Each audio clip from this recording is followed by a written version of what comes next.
Hey everyone, I'm Bill and I'm a carnivore.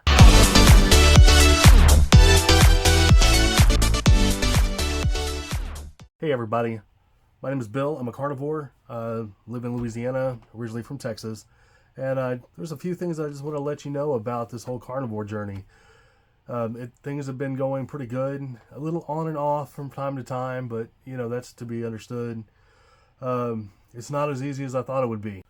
I go on YouTube and I'll watch a lot of different videos from different creators and great knowledgeable people like Dr. Ken Berry, Steak and Butter Gal, uh, Homestead Howell, all of those guys, and they give me a lot of information.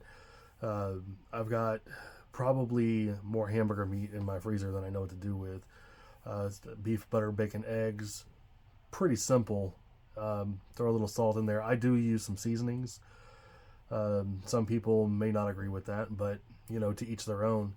One thing you got to do is you got to make it for yourself. You can't really worry about too much about what everybody else is doing. Remember, this is your journey. This is what you're going to be doing, and you just want to kind of stay within the standards of what they consider the proper human diet, as Dr. Ken Berry refers it. Don't get discouraged. Stay motivated. That's probably one of the things that I struggle with from time to time, especially during the holidays. Man, I got wrecked on the holidays as far as eating stuff that I shouldn't be eating. But you get back on the wagon. You got to try to figure out what works best for you. I truly probably don't hang out with my friends as much as I want to because there's a lot of food involved in a lot of things that we do. I mean, I'm in Louisiana, man. It's all fried food, biscuits, gravy. No, not biscuits and gravy. That's Texas. We've got everything is gravy and meat, and rice. Lots of rice, and we also have crawfish more than you could ever eat. I mean, when it rains heavily, they're crawling on the road.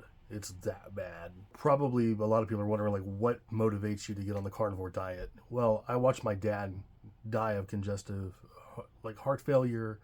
I don't know if he had an aneurysm. He was an insulin-dependent diabetic. This guy had a lot of health problems, and pride got in his way. It was like, well, I want to enjoy the food that I'm eating at the detriment to my health, and I don't understand that. I mean, part of me does because I knew him. But I don't want to go out the same way. Okay. So that's why I was searching for something that was a little bit better. Whenever I came across Dr. Ken Berry online on YouTube, it was, hey, eat these things and give it a month and see how things go. And I got to tell you, I'm glad I took the pill, so to speak. I weighed almost 350 pounds. And I could barely move. I laid in my bed all the time. I never did anything. I watched TV. I would work, and then I'd come home, and then I would go to sleep immediately after work, okay? And then I wouldn't get up until I had to go to work. I couldn't sit in front of a TV and watch a movie longer than 30 minutes before I was passing out. And God forbid I ate any sugary food or high carbs or any kind of soda, because my body just sugar crashed. Like I was in a diabetic coma. Was never diagnosed with diabetes because I'm ornery and don't want to go to the doctor. But I knew that I had it. I knew I wasn't pre-diabetic. I knew I was diabetic. And so this was an option with this diet in order to try to change everything and get myself back on track to the way I needed to be. So, that being said, I have a roommate, and he pretty much eats what he wants to eat, and that's fine. I had to go to the grocery store. Probably that first haul is probably your most expensive. That big box of eggs that they sell, big chubs of hamburger meat, and then you split that up and put that into bags, and put that in your freezer, and it's Kerrygold butter and all different types of. Now, I was a big soda drinker, and so my girlfriend, she got me turned on to these like LaCroix and stuff like that. I will say that they taste horrible when you first start drinking them. Okay, because your body's so used to drinking soda, but whenever you give yourself a little bit of chance, a couple of weeks to get yourself off of that sugar, then it'll start to taste better. I drink them all the time. She, in fact, bought me a carbonator that, I add. Don't add electrolytes to your carbonated water. I made a big mess in the kitchen, and it was kind of funny. But yeah, so that first grocery haul was pretty expensive. Beef, butter, bacon, eggs. Everything that I got was not the most expensive stuff because I was on a budget. I can't afford the most expensive stuff, and that's fine. Got home, fried out like a pound of hamburger meat, cracked 6 eggs in it, mixed it all together until like a lot of that oil and stuff soaked into the eggs, and then the rest of the water evaporated. And then I put a little bit of sour cream with it, so maybe a little bit of hot sauce. That's just me. Salt and pepper, and that's it. And then you eat that, and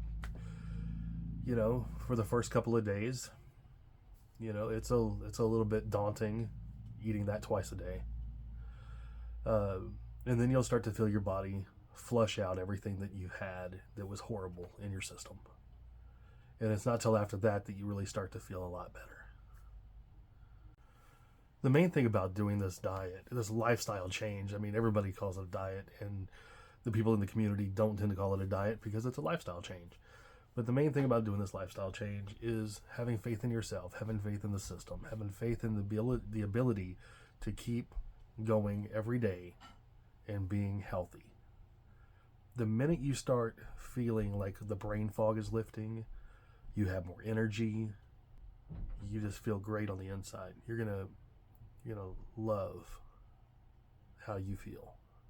You're gonna love the person that you are. Things that are, I really feel like we've been brainwashed as far as these things that we see on TV and the food. Like, you can stand in the grocery store and look around and realize that nothing in there, except for maybe the stuff on the outer sides of the aisles, is actually food. I never knew you could do so many things with corn and a potato. But if you look at 99% of the stuff that's in the center aisles, it's corns and potatoes. That's it. Well, look, in closing, I just want to let you know that I'm on this journey and that you're on this journey with me. And it's always easier to go on a journey when you have somebody else with you. So if you want to like and subscribe, and then if you want to leave comments and say, hey Bill, this is something I'm interested in. If you need more information, need a little bit of motivation, I'm here for you. I love what this has turned into as far as the person that I am versus the person that I was. 350 pounds, could barely move, slept all the time. Nowhere near where I want to be, but I'm not 350 pounds. I'm like around 280. And I'm kind of maintaining that. Even with all the horrible stuff that I ate during Christmas, I'm still kind of maintaining that. And I feel amazing. This is my first video on this. This is my first log. So we're going to try to keep this thing going. And I hope to see you again. Thanks.